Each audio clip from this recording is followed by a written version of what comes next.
بچه ها، آخ آخ آخ آخ آخ، اینجا نمیدانم نور نیست. اینجا کجاست؟ مستقیم باید بروم آیا؟ نمیدانم. بیا نور برایم بیاور. ایوالا ایوالا.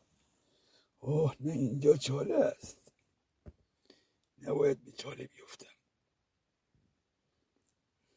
میخواهم از چاله رها شوم، میترسم در چاه بیفتم. بذار برگردم.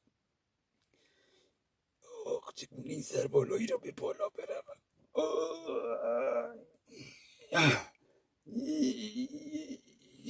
خدایا چه کنم؟ سربالایی یک مدل، سرپایینی مدلی دیگر. آخ یا باید بیفتم یا باید به زور خودم را به بالا بکشم. سرسره بازی کنم مایه وقتی. سرسره کجا رفتی؟ کجا رفتم یعنی؟